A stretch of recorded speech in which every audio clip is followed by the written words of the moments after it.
all around the country whenever I deliver talks is just, it's really important, two things. Make sure that you're prepared, and that can be both in terms of research, making sure that you're aware of all the student support services are there, making sure you're clued up about the accommodation as well, but also knowing that you're prepared ahead of your lectures and seminars as you enter into that academic year.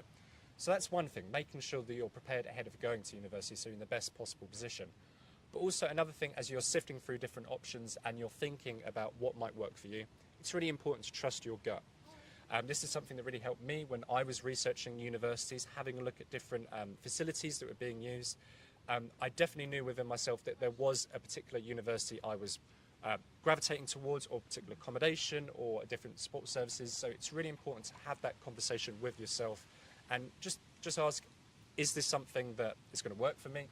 Am I doing everything that I need to be doing? Is there anything else I need to be looking into? And something that's really important is inclusivity and seeing what that's like at the university, and also what support's out there for people with disabilities. So there are a variety of disability services available. Now that could be in terms of simple things. It could be accessible accommodation. It could be support for those with extra learning differences. That could be extra time in exams. That could be a scriber. That could be things to help with in terms of writing your essays. A good example of this is a friend of mine when I was at the University of Kent had dyslexia.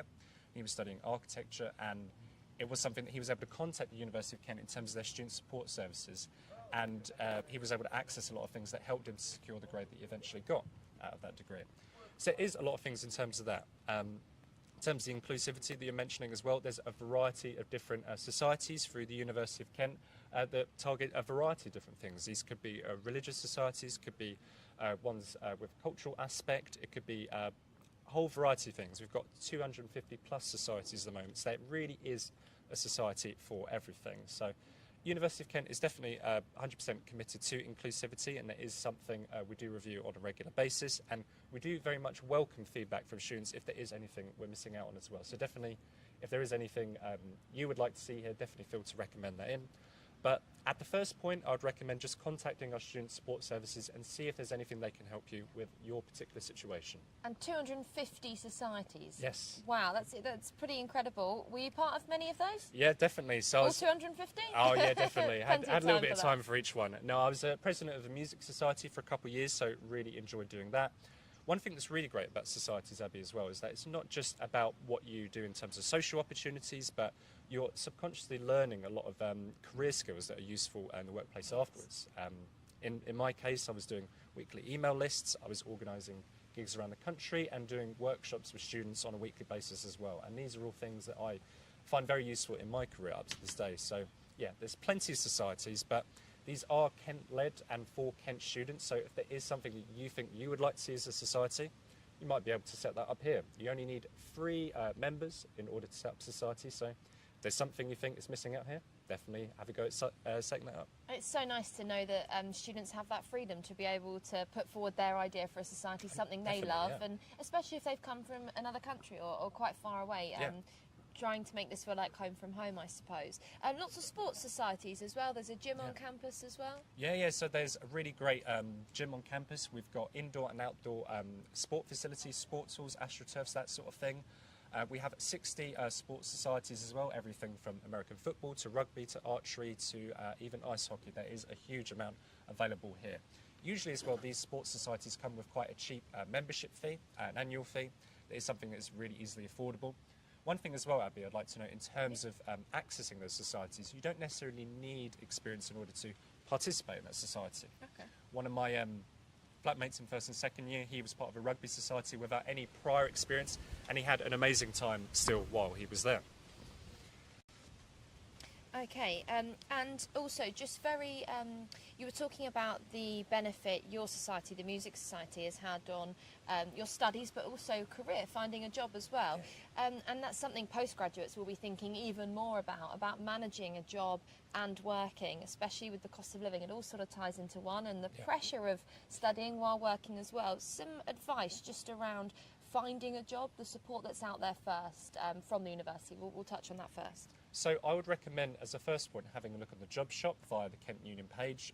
That has all of the current vacancies that are listed on campus, and there is a lot that is available. One important thing to note with this as well is that all of these are sort of hours that you can filter around your course as well. So we do definitely take your academic studies seriously when allocating your hours, and usually we'll only allocate up to 15 hours. So it isn't something that's going to have as huge a dent on your academic studies as you might find in vacancies you might find in the city centre. But saying that, there is still a lot of available opportunities in the city centre, so maybe in your first week you might want to have a look around the high street, hand in some CVs. But again, that job shop via the Kent Union page, that is really great in terms of finding part-time opportunities, flexible work opportunities, and indeed summer opportunities as well. And just to note while we're live, questions are being answered in the chat function, so make sure you put them in there and answers will get to you as well. But we're covering all the different topics about postgraduate as well, so we'll definitely be answering some of your questions in there. But make sure to get those in and get what you're wondering about answered as well. In terms of the pressure then to have a job, to study as well, how can students navigate that? Well, this is something I can relate to in my own experience. Being a former University of Kent student, it was definitely something that I had to really take time to consider in terms of prioritising time, not only just purely for my academic studies, but the research I had to do on top of that, as well as a part-time job, as well as navigating the society as well. That is something you do need to take time to consider. Something that really worked for me is just having a timetable that I could reflect on, making sure that I was allocating the perfect amount of time to either a part-time job or for things in my personal life or indeed my academic studies as well. So having some sort of timetabled reference that you can go to is really good.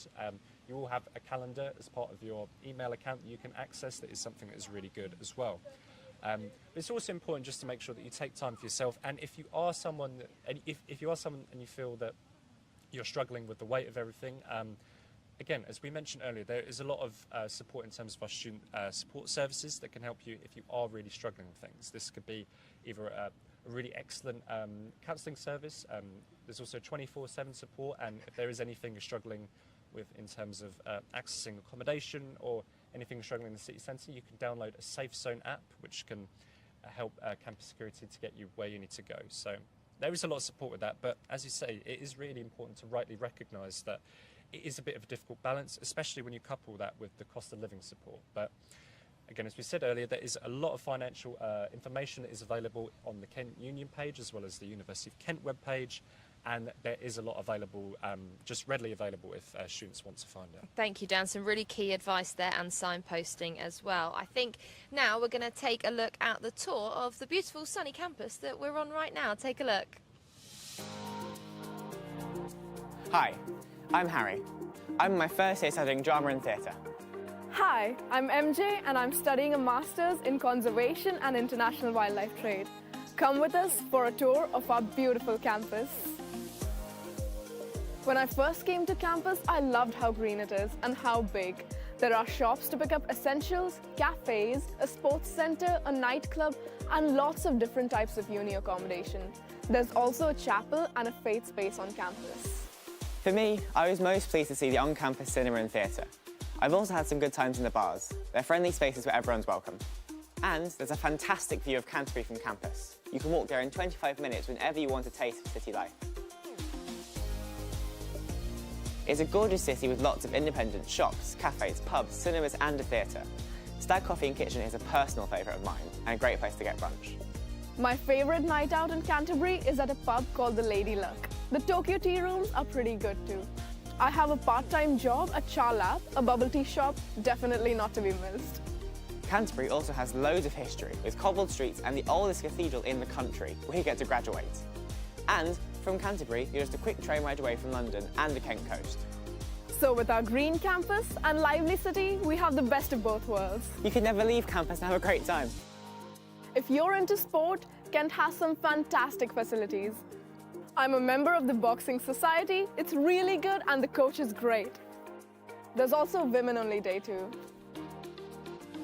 The Gulbenkian is one of my favourite spots on campus. As well as the cinema, there's a theatre and cafe. Plus, if you become a member, you get a discount on your tickets.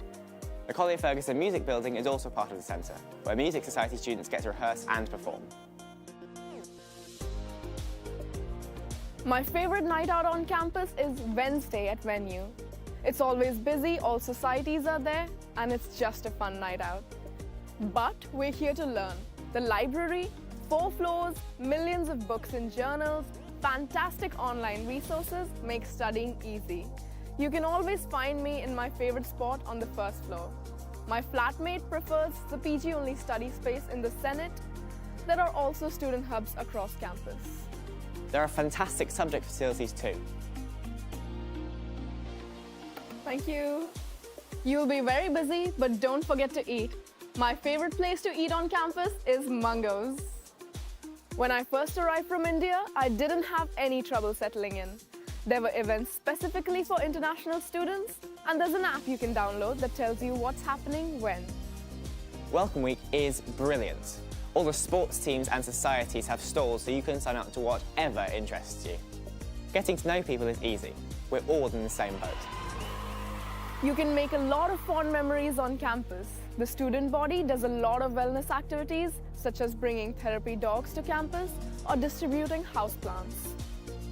I think the best thing about uni is all the people you meet while you're here. Before I came, I was most nervous about finding a new group of friends. But once you arrive, the nerves are quickly gone.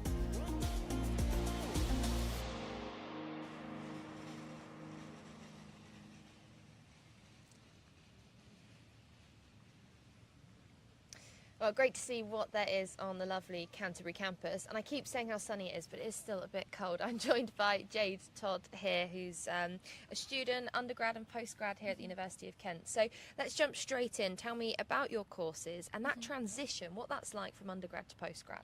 So I did history for my undergrad and I'm doing marketing for my postgrad. And I didn't have a gap year, I went straight from one to the other. So I remember them both quite well. For me personally, so it's going to be different for what course you do, but I found the transition between undergrad to postgrad not as intimidating as I feared it would be. It was quite manageable. The lecturers were very aware that there is a gap between the two and kind of ease you into it with, you know, the first few weeks of the autumn term. So yeah, I think it's time management and it's what you make of it, I think. Definitely. Yeah. And we will be going to the breakout rooms in about 5 minutes time, so we'll ask you all about your courses and then there'll be time to go into those breakout rooms and ask those questions you want as well after the live stream. Tell us from your position as a postgrad what student life's like here, and if that does differ to when you're doing your undergrad, what's it like to make new friends on the master's course after being with friends you've probably made for 3 or 4 years? You've got to do it all over again. I think for me at least, there wasn't much of a change, which was quite nice because obviously I think a lot of postgrads that I started with were worried before they joined that it would be different. And I think, you know, it depends on your time management, but if you do make time for it, so for societies, for clubs, for events, yeah, it doesn't differ. They welcome you no matter what course you do. And I think I personally made more friends during my master's than during my undergrad, so I think yeah, it's really fun. And what was that like doing both at Kent as well? I suppose it's nice that some people do different parts of their courses in different at different universities, but you've been in Kent the whole time. Yeah, I've really liked it. I think I've really come to feel really comfortable here. The campus feels like a second home, which is nice. I was going to say, you don't want to leave now, do you? But I also did my postgrad course with a lot of people that did go to other universities, a lot of people that came from more city universities as opposed to campus universities and really liked that change. But I really like it here. The campus is gorgeous, so yeah, it keeps me. Makes it very easy, doesn't it, to study here. And also a huge part of the past few years that you've been doing this is the sport that you've been involved in. We were talking 250 societies, 60 of which I think are sport. Were you part of all 60? It seems like it. It seems like it. Feels like it to me. So in my undergrad I did badminton and a bit of korfball primarily. So I like a mix of traditional and kind of non-traditional sports. But for my masters I did some hockey, which was nice. We have a really big men's and women's hockey club. And then I did ultimate frisbee, which is my new love.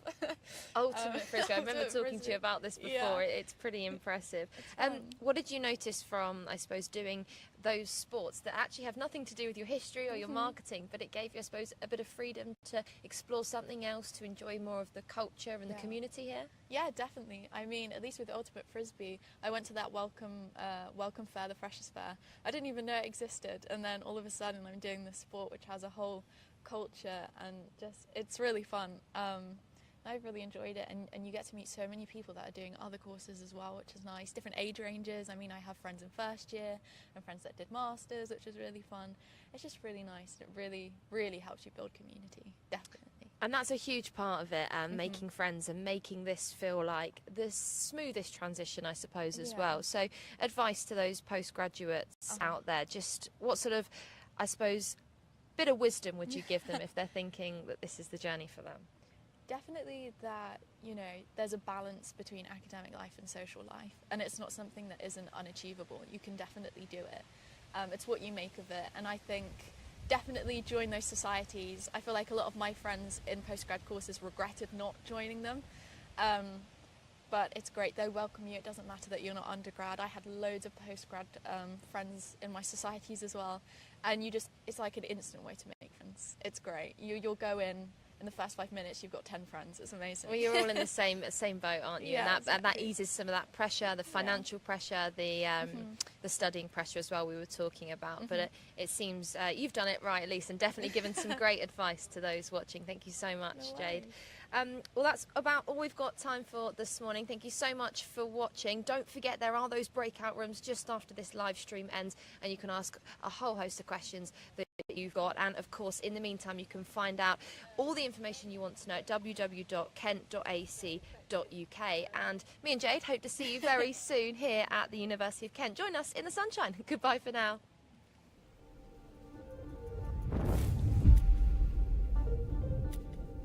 Think of everything you know. Everything that makes you remarkable. Everything that makes you, you. Where do you bring it to thrive? Where do you unlock your ambition? At the University of Kent, we make our mark together in a community that celebrates individuality and equality, champions human rights, and embraces entrepreneurial spirit. Because the University of Kent is more than a place. It is a collective of groundbreakers, risk takers, change makers, creative thinkers, and blue sky dreamers. Where we move forward together and where innovative research comes to life. It's time for the world to know that we make ambition count. The University of Kent.